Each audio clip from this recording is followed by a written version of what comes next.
All right. Book 78 is an audiobook. It is Arthur C. Clarke's. This is a French cover, but it's an English version. Rendezvous with Rama. This is a very different kind of science fiction book from uh, many of the ones that you may be familiar with. This was published in 1973. And remember, where were we in 1973 as far as space exploration is concerned? Well, this was right after um, all of the moon missions. This is when we decided we're not going to the moon anymore. And 72 is our last moon mission. So this is written after all of that. And in reading Shoot for the Moon, one of the things that really impressed me was the focus on error catching and contingencies. And that's exactly what they did. Is every single error that they could possibly reach had a contingency, and so the entire process of scientific discovery in the real world in Shoot the Moon was one of these continually refining processes and continuing to refine the hardware, continue to refine procedure and checks and things like that. And that's exactly the way that Arthur C. Clarke goes here.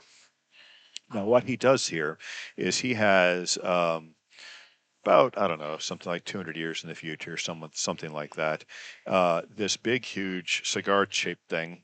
If you ever saw that, whichever the whale movie, the Star Trek Four, it's very much a thing like that they is coming at them. This big boiler it looks like a boiler, and that is what they determined to be what they call Rama. The reason why they call it Rama is a Hindu god, and they ran out of all the Greek pantheon and the Roman pantheon, and so they started naming celestial bodies after Hindu gods, and this is the one they get to Rama. And at first, they didn't think they'd have a rendezvous with Rama. Now, see what happened is they got concerned about asteroids hitting the Earth because one hit the Earth in 21 something or another and made a big, huge mess in Italy. It destroyed Padua, destroyed Venice, that sort of thing, and they didn't want that to happen again. So they built this space force to track asteroids and to shoot them down, basically, or to help get rid of them.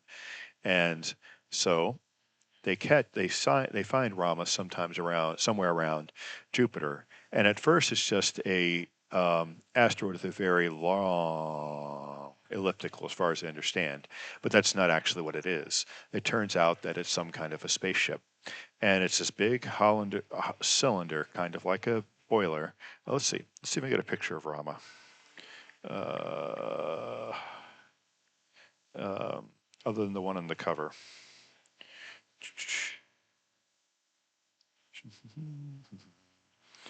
Okay.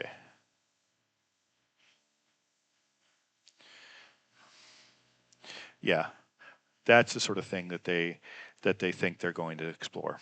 Okay, and inside it, they find a world that looks very much like this. That's the inside, and it's dead as far as they can sell, and it's basically just all of these places that look cities, but they can't get into anything. And as they explore it, they discover that there are these, what they call biotes. They are biological robots. They're organic based, but robotic. And they explore this place, and everything is done in threes. There are three airlocks. There are three lights that go all the way around Rama. There are three staircases, I believe. There are and each of the creatures they find have like three eyes or three legs. Everything's done in triplet. And eventually, at the very end, they cut into one of the structures and they find like hologram, a holographic kind of encyclopedia of things that the ramens have, which are all made in threes. Even though they don't see a picture of a ramen anywhere, they see a spacesuit, and it is made for a being with three legs. So, three. That's basically what these creatures are. Um, and what Rama is going to do is it's going to shoot around what they think it's going to do is they think it's going to shoot around the the sun pick up speed and shoot off into space. And so at first they don't think they're going to be able to meet up with it. But then when they discover it's artificial, they decide they're going to do it. There's only one ship that can make it, and the ship goes there and it lands. And uh, it lands on the north top. Okay. Um, because it's spinning. And if they land on the side, they're afraid they'll be thrown off. It's spinning. So they and this by the way is like 20 kilometers and like 80 to 100 or something like that. So it's massive, massive, massive. And yeah, here's another view of the inside. This is the southern pole. Where they're at on the northern pole, it doesn't look like that, but that's what the southern pole looks like. Now they call it the south because they orient themselves in space. There is no absolute orientation. So in order to have an orientation for their bodies and for their language, they designate the top is north and the bottom is south. And inside, they can do east and west, the same as they would normally do with north and south as their coordinates. So they explore the inside of this place. And the way Arthur C. Clarke writes this is the interesting thing, is it's all procedural, very procedural. The astronauts do things in a very methodical and precise way, and they discuss how to do things and decide which way to do things in the most procedural way. And that's kind of the most interesting thing to me about this book is how procedural it is. What Arthur C. Clarke has done is he's taken what we actually saw in the Apollo missions and the Gemini and the Mercury missions, what we've actually seen, and he has applied it to a fictional situation. And it is a remarkable kind of this is how things would be done. There is a body that meets on the moon of the inner planets, of the planets, and Mercury has a representative Earth, Mars, the moon, and two of the larger satellites, which are their independent. They're independent bodies as well, and they all have a representative there. And they get up and they make precision papers, and they make decisions based on what comes from these decisions that they make. It's really fascinating the way they do that. Really fascinating. It can seem weird and tedious and very dated, and there are some very dated things in here.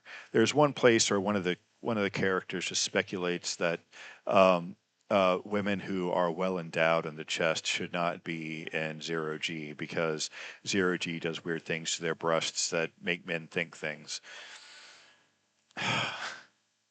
Come on, come on, come on. But hey, there's that, and there's some other weirdnesses. One of the astronauts has two wives, one on Mars and one on Earth, and one of the other astronauts has a wife in common with another guy. So, and this is one of the things that they thought of as futuristic at the time was having these breakdowns of the nuclear family in weird different ways. Um, Homosexuality as such is not specifically mentioned, but there's a weird hint or two of it being a possibility. And Arthur C. Clarke is widely believed to have been a repressed homosexual. So that is definitely a possibility. As far as I know, nobody has any certainty about his sexuality, but it's just a speculation because he never married, never had kids, and he hung around with men. But as far as we know, no actual relationships, as far as I was told or learned. So.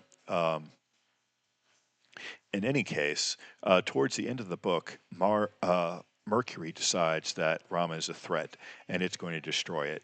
And so it sends a missile to go destroy it. But the missile parks itself about 50 kilometers away until Mercury decides it's time to destroy Rama. And, well, a nice little adventure, a astronaut from the Endeavour, the ship that goes to investigate Rama, goes to the missile and disarms it. That's kind of a cool little mini sequence there. But they never meet the Ramans, if there are any. They never get They never get really any answers to anything. Just get some fascinating hints. This is similar to 2001: A Space Odyssey, where exactly what we're supposed to think isn't quite there. It's just definitely an encounter with otherness, and that's what this is too. It's encounter with a radical otherness. We don't know what these creatures are. We don't know what they're doing. They breathe oxygen. That's all we know because we are oxygen breathers, and their environment is oxygen rich. So we know they're oxygen breathers. Speculation is made that maybe all biological entities, no matter how they evolve, need to have oxygen. Who's to say? Oh, in any case, at the very end of the book, Rama turns around and shoots off, going towards the Magellan Cloud. And that's apparently what his destination was. And it was apparently just using Sol, our solar system, as a convenient sun to turn around. At the very end of the book, though, one of the scientists realizes the Ramans always do things in threes. And that's the broad hint that maybe there will be two more Ramas coming. And it did take a while, but eventually Arthur C. Clarke did continue the series with the help of Gentry Lee. I haven't decided yet if I'm going to bother with the others. To be honest, as interesting and fascinating as this book was, Arthur C. Clarke is not my cup of tea. His writing is very scientific and very flat, very dull in any kind of emotive way. What was fascinating about this book was those procedural things.